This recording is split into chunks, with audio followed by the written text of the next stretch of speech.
Um, just for some background to Daniel chapter 7, we've gone through the first 6 chapters a long time ago. And that was the historic part of things. Actually, from here on out is history. It's just history that hasn't happened yet. And so it's all in prophecy.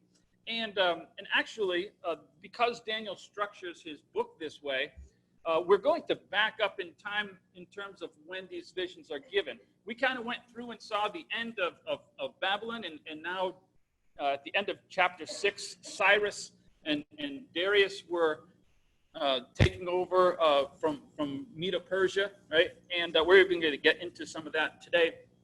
But Daniel chapter 7 backs up to the first year of Belshazzar. Now, if you remember, we talked about Belshazzar was kind of a regent king. He wasn't really the king. He's listed as the king because his dad was kind of off somewhere with some medical things going on, or whatever happened to that period of time. We don't know, but we're backing up around 10 to 12 years into still under the Babylonian empire here. And so that's where these visions start to take place.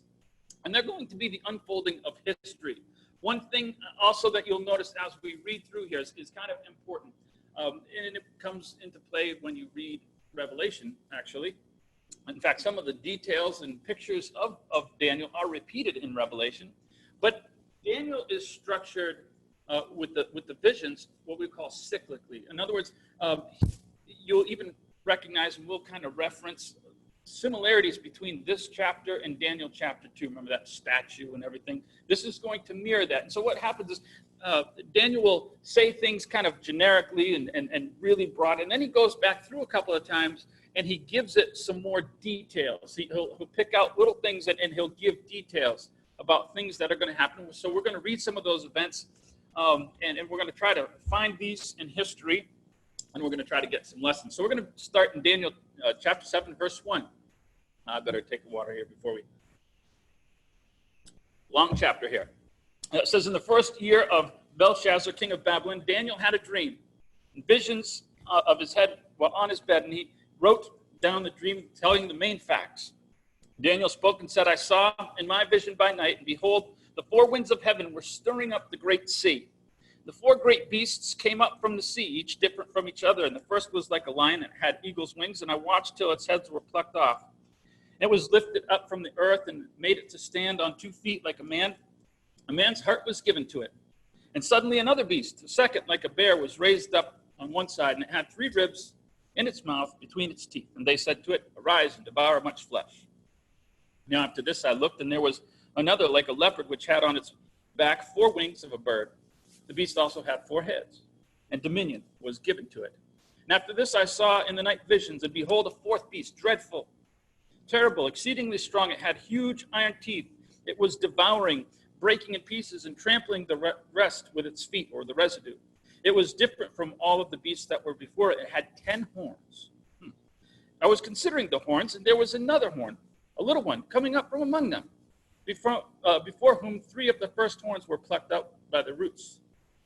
And there in his horns was an eye, like eyes of a man, and a mouth speaking pompous words. And I watched till thrones were put in place.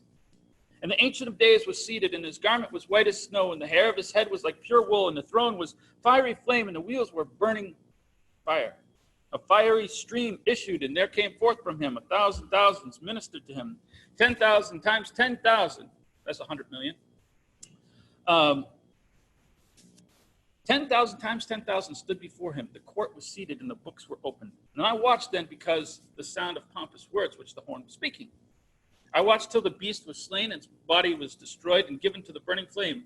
And as for the rest of the beasts, they had the dominion taken away, and their lives were prolonged for a season at a time. I was watching the night visions, and behold, one like the Son of Man coming in the clouds of heaven, and he came to the Ancient of Days, and they brought him near before him, and then to him was given dominion and a glory and a kingdom, so that all peoples, nations, and languages should serve him. His dominion is an everlasting dominion, which will not pass away, and his kingdom is the one which will not be destroyed. I, Daniel, was grieved in my spirit within my body, and the visions of my head troubled me. I came to one of those who stood near, and asked him the truth of all this. And so he told me and made known to me the interpretations of these things. He says, these great beasts, which are four kings, or kingdoms, we'll see, which rise out of the earth. But the saints of the Most High shall receive the kingdom and possess the kingdom forever and ever. Then I wished to know the truth about the fourth beast, which was different from all the others, exceedingly dreadful, with its teeth of iron and its nail of bronze, which devoured, broke in pieces, and trampled the rest of its feet. And the 10 horns were on its head, and the other horn which came up, in which 3 fell, namely the horn which had eyes and mouth, spoke pompous words, which appearance was greater than his fellows. I was watching, and the same horn was making more war against the saints and prevailing against them until the Ancient of Days came, and a judgment was made in favor of the saints of the Most High. And at the time came for the saints to possess the kingdom. And so he said, the fourth beast shall be a fourth kingdom on the earth, which shall be different from all other kingdoms that will devour the whole earth and trample and break in pieces. And 10 horns are 10 kings who will rise up from this kingdom, and another shall rise after them. And so it will be different from the first. He shall subdue 3 kings. He will speak pompous words against the Most High. He'll persecute the saints of the Most High and intend to change even times and laws. Then the saints shall be given into his hand for a time, times and a half time. The court shall be seated. They shall take away his dominion and consume and destroy it forever. The kingdoms and dominions and the greatness of the kingdoms under the whole heaven shall be given to the people, the saints of the Most High. His kingdom is an everlasting kingdom, and dominion, all dominions shall serve and obey him. This is the end of the account. And as for me, Daniel, my thoughts greatly troubled me, and my countenance changed. But I kept the matter in my heart. Wow. We're not going to be able to do all these details. This would take a number of sermons to get through this. We're going to try to skim through it and get something from this. We draw your attention as we start to this Great Sea. We've talked about this in Revelation. The Great Sea is what we call a theater of operations. It's a military word, but it's whatever the sphere is, right? And we see the phrase "the whole world," which doesn't mean the whole world. God is not really concerned at this point of something going on in Hawaii, right? It's the whole world as they understood it, right? If you have a friend and they're not good at secrets, and you tell somebody else, and that somebody else told that person, now you say, literally the whole world. You mean just kind of your sphere of people around you.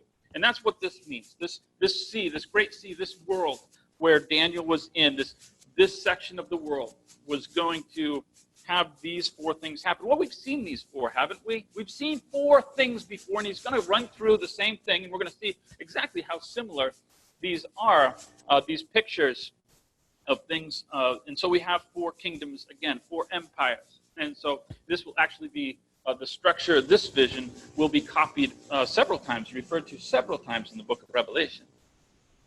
So let's get, because it's interesting, there's these first 3, and then there's this other one that's worse. And that's where Daniel spends most of his time. He's really kind of concerned about this other one. And I believe largely this is because he was familiar to some degree with the first 3 already, because the other 3 were very much in the world at the time, in different stages of progress. And the 4th one kind of existed, but it wasn't really a player. So we have these first 3 beasts. So we're going to just really quickly go through. Well, if this is Daniel chapter 2 behold, with some more details, then we're looking at Babylon, Medo-Persia, Greece, and Rome. With Rome having this division kind of in it. You see even here in this, there's this section of this 4th one, and then there's this kind of thing that happens in the middle of it, and and it's kind of different, right? And that even follows the picture of the legs of iron, and then the feet were kind of iron with clay. There's this subdivision, and there's a transition to something different. Well, these pictures all are very, very similar. So let's begin with the lion. He talks about a lion with wings. Well, if this is to be what we identify as Babylon, then this should fit the picture of Babylon. It's interesting. I was going to do a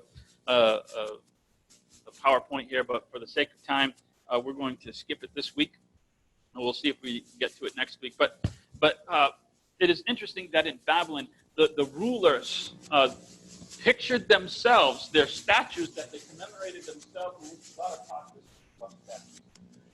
The statues that they commemorated themselves were lions with wings. So anybody reading this would immediately go, he's talking about Babylon. But what about these wings? And he says, this king, he was kind of like a man. But he has his wings plucked off. And then he's given a heart like a man. We've talked about Nebuchadnezzar a little bit. Really, when you think of Babylon, you think of Nebuchadnezzar. He wasn't the king for the whole time. He's just kind of the big cheese for Babylon. And he's the one you think of. And Babylon was its greatest under Nebuchadnezzar. He was a brutal, vicious man. In fact, we spent our first 5 chapters, the first majority of our set of sermons, we're talking about his kind of progress from being this brutal dictator that went into and just slaughtered people in Jerusalem to becoming a guy who ended up accepting God to whatever degree he did. And we saw that progress, and sometimes it had some highs, and sometimes it had its lows. But the moment that really kicked it over was this point in time where God, I'm going to set you down a little bit. You're going to eat grass for a little while.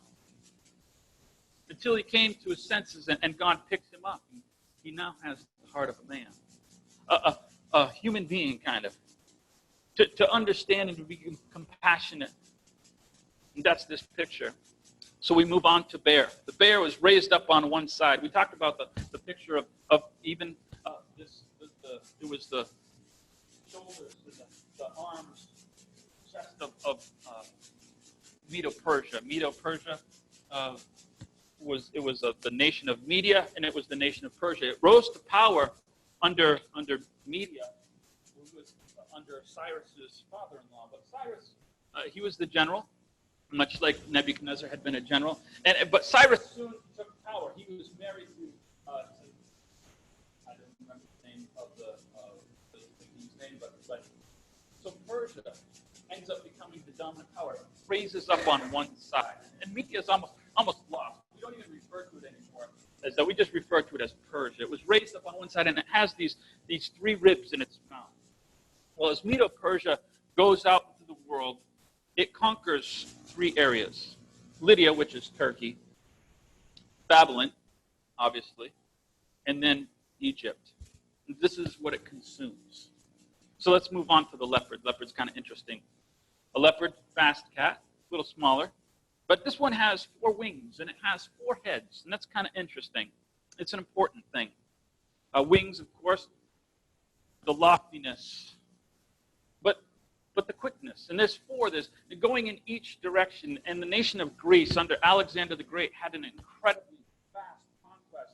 Alexander the Great conquered the sea, the known world, within 7 years.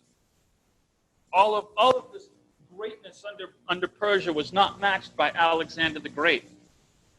He conquered north, south, east, and west. He started in Macedonia. We call it the Greek Empire, but it was actually the Macedonian Empire. He starts in Macedonia. He goes north into Bulgaria, what we know now as Bulgaria. He goes west into Greece. He goes east as far as Persia, Syria, over that way, and then he goes south and he takes Egypt. All 4 directions in 7 years. But he dies with no heir. And so his kingdom was divided up into his 4 heads, his 4 generals. Cassander, Lysimachus, Seleucus, and the one we know probably the most, the Ptolemies in Egypt. That's all just an introduction to what really is grabbing his attention, Daniel's. Now, if you've compared these empires, these great empires, to the mightiest and most fearsome things you can imagine, what do you compare something that is greater than those? You just call it a fearsome beast. Right? There's a lion, there's a bear, there's a leopard with wings flying around with 4 heads. I mean, that's some pretty crazy stuff. So the 4th one's just the beast, and it has iron teeth. Well, we've seen that before with in a statue with iron legs. It's just a picture. It's the same kind of elements in here. So the beast is obviously the Roman Empire. Well, he talks about 10 horns. We're going to get into some of the details, and I can't get into all of the details. We'll get into some. Just enough to make the points that we want to make. And most of this sermon is kind of going through and is just establishing what we want. Our application is going to come at the end. So hold on. A horn is a seat of power. And Rome, as it declines, is kind of broken up. It doesn't vanish immediately, but it's broken up into 10 seats of power. They are identifiable in history. They are Rome, the city itself, with its Senate, still held power. There is what's called the Exarchate of Ravenna. This is where the rich people live. These are the elites. These are the royalty, the princes. There's what we call Lombardy. I've heard of the Lombards. This is northern Italy, the property of northern Italy. There are the Huns in Hungary. There are the Alamans. There are the Franks in what becomes France. There is Burgundy. There is the Saracens, which are in Spain and northern Africa, right over there by Gibraltar. There are the Goths, Germany, and there is Saxony, Britain. These are the 10 seats of power that Rome is kind of built up to. She got so big that she couldn't kind of hold it all together anymore. Many of them broke away and became their own thing. Like places that had been India, for example, was under Rome's power at one point in time. It just became its own thing. And Rome just kind of receded, and it receded back to this, primarily in Europe. And so comes this horn. What is this horn? Well, he's a man, or a group of men. He has eyes. And so he gives a picture. He says, this is not a kingdom per se, but this is a person or people, and they speak great, pompous things. And he takes up 3 of these horns. And so we're going to look at history and see if during the Roman Empire there was ever this transition to something like this. Well, the Roman Empire begins losing its power as it's sacked by various groups, the final one being the Huns in 476. And after this is when this breaking up is kind of completed. And it continues its decline, and various places are taking the power from Rome. But Rome still kind of exists. It's still a political entity. And that's this picture of this horn. It says there's this transition, but it exists while these 10 powers still are in force. And there's this little thing coming, is this transition, this feat with clay. This is the period we're talking about. It didn't vanish immediately. It transitioned to something. In 751, so a couple hundred years later, the Lombards conquered this property that is called the Exarchate of Ravenna. It's an important one. It's important because the Lombards didn't really hold on to it for too long. They held on to it for about 4 years. And then in France, there's a guy named Pepin the Short. Got to watch out for short people. And they have a Napoleon complex, right?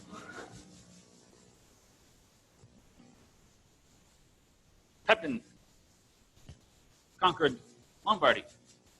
And the first thing he did, about 4 years later, in 755 AD, is he marches to Rome. And he gives the Pope the Exarchate of Ravenna. That's the elites. Now belongs to the papacy. Well, Pepin has a son. We call him Charles the Hammer. Charlemagne. Pretty powerful dude. Impressive guy. I mean, when your name is the Hammer. In 774, he comes to the Vatican. I don't know if it was called the Vatican then. But he comes to Rome. He kisses each step as he walks up. He gives the pope. This is a different pope. That first one was, I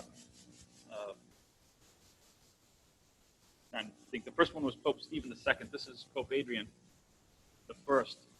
And he gives the property of northern Italy, Lombardy, to the Pope. Counting that's two. Charlemagne has a son who's not so impressive. He has a son named Louis the Pious. Well, your nickname is Pious, and your dad's name is Hammer. You're not as popular. Okay. Now, he still has an impressive military. He's the last one to have an impressive French military for a few hundred years until said Napoleon comes to power. But he wants the backing because he's not. In fact, he was so unimpressive that when his dad died, he has kind of a vying for power with his brothers, and so he has to hurry up and he puts the crown on his own head.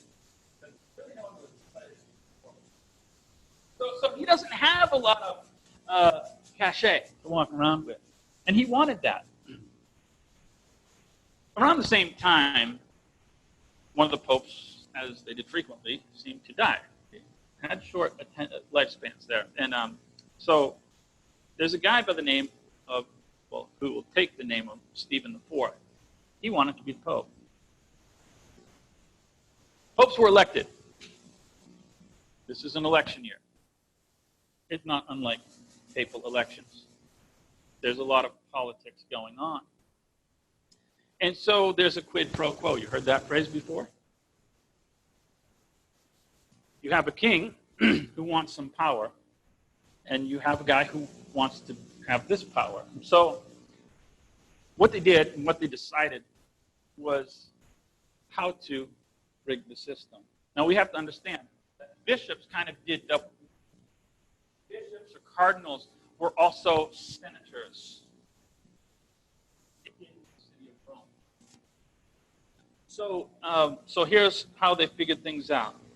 Stephen IV would bestow his approval upon Louis the Pious. That would give him kind of some, I think the word is gravitas. He had some there was some there now. And in return, what Louis the Pious did is he packed the court.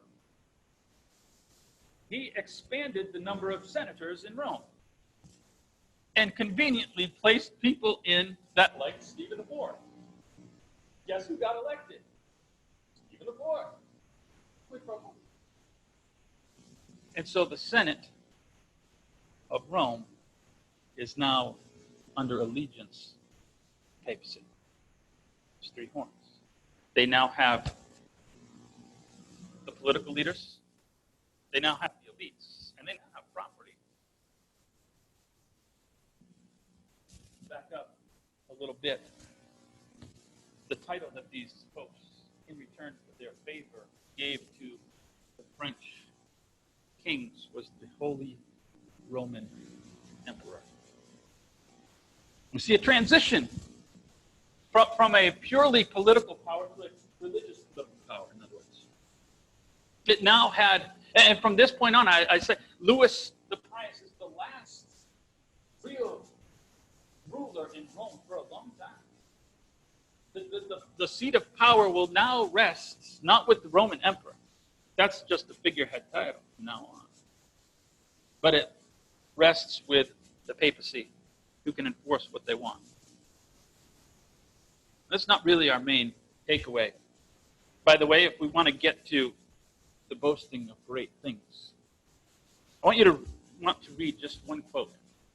This is from the 1300s. This is an official papal decree, a document, and it has a long name that all this is translated from Latin, so my understanding of what I'm reading is not entirely clear.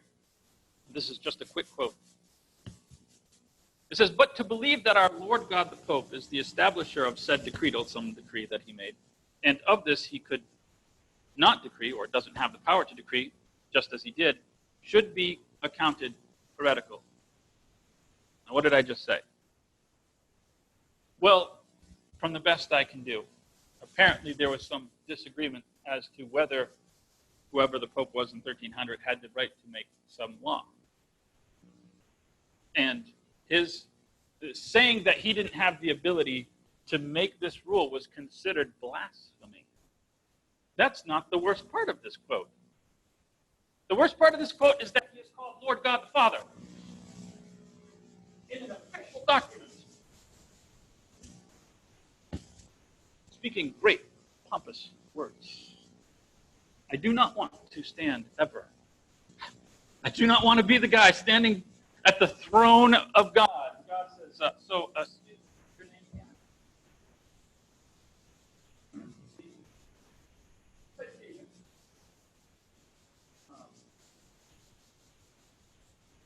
I didn't catch, you have an alias here. I didn't catch that one. Lord God the Father, I don't want to be in those shoes.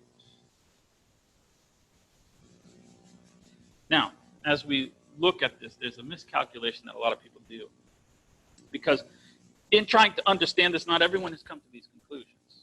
And a lot of this has to do with this section here, beginning in verse 9, because it says, I watched till the thrones were put in place, and the Ancient of Days comes. And our first thought, our mindset first goes to the end of the world, where Christ is going to sit on the throne. But that's not the time where he's talking about.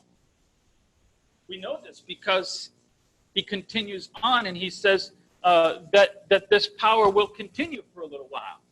And these powers and these kingdoms will continue, and they'll continue to harass the saints. So he's not talking about the end here. He's talking about a point in time where Christ is going to say, no. He's actually talking about a couple of different points in time as we go through here. And this draws us back. He kind of backs up in time a little bit and talks about a couple of points in time. One where this particular power is going to be judged, but he backs up the time a little bit before that. And it mirrors Daniel chapter 2. We see it says in the time of those kings in Daniel chapter 2, verse 44, that a stone was cut out of the mountain. And it rolls down the hills. It was during the times of those kings, during the Roman Empire, not the end of the world, but during the Roman Empire. And that hit that in the feet and took it out of the way. But then after that, the thing continues to grow and take over the world. That's the same thing, that the power, that Christ came during the period of Rome, and he established his own kingdom. It doesn't take over right away. It has to grow. In the meantime, these other things have some influence, and that's what he is describing here in chapter 7. He says that they're allowed to harass the saints until the thing grows, and it's time for the saints to possess the kingdom. It's important that we know that he says the dominion is an everlasting kingdom. It's not going to be. It is. He's talking about the church on the earth, not the church at the end.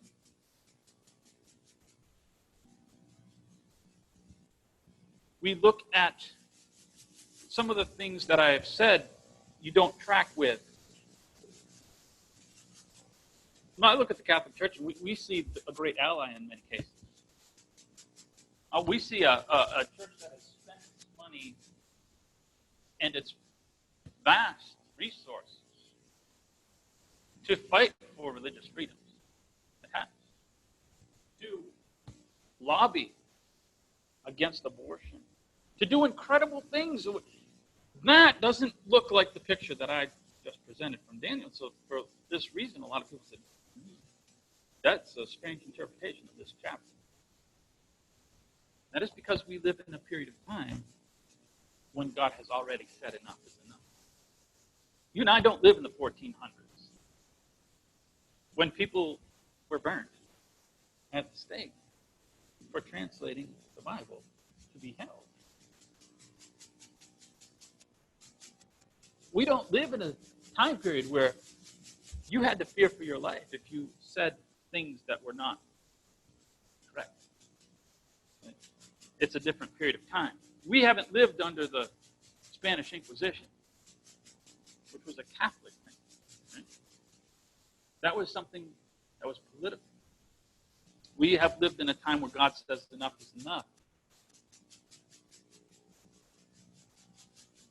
This is not a sermon about the Catholic Church. That's just all kind of on the way to where we're going. This is where I want us to get to.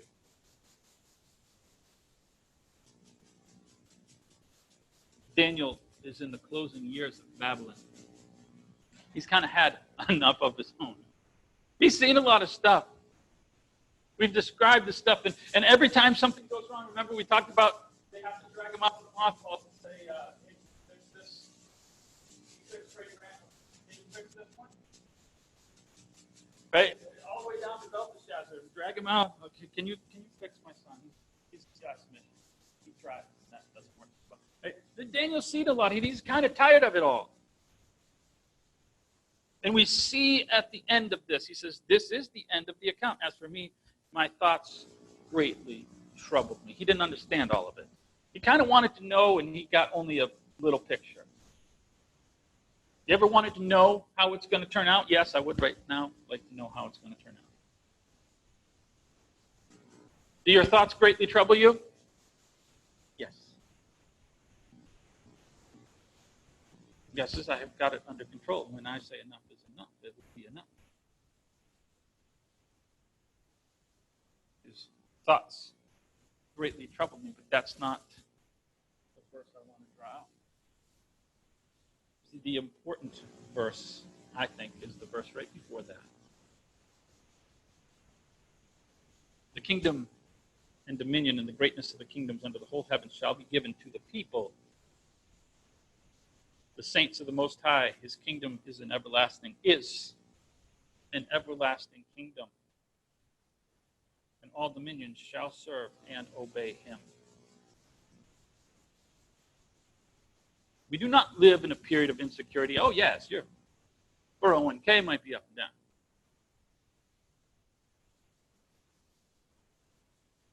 But God gives the picture and says, listen, I have got this under control.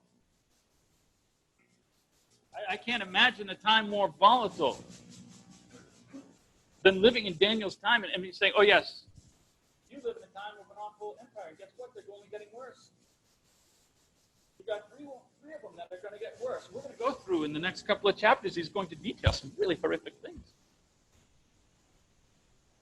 God says, I got it under control. God only puts up with the saints being persecuted for so long. Now, we might be in the so long. I don't know. But right now on this earth, the gospel is spreading like it has never spread before. You feel surrounded. We talked about that last week. In the 1400s, the first, at least a lot of times, known missionary in Nigeria. You ever read some news about Nigeria? Yes, this week. Boko Haram killed 80 people this week. That's like every week.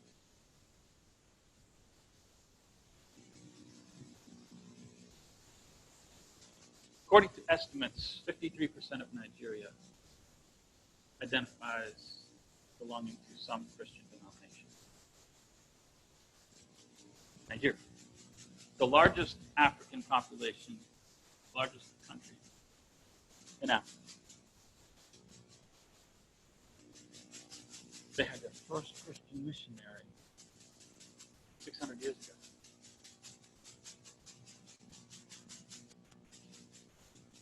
Despite the attacks by multiple, Boko Haram is not the only militant group there. You know what? They're Christians there. I mean, I'm sure there's some exceptions. They're not violent protesters. When they come, they run into what they call bush. And when they think it's safe, they come back out. And they go to work. And they talk to people. That's what they do. And that is how the gospel has spread. It hasn't spread with political or social uprising. The gospel has spread.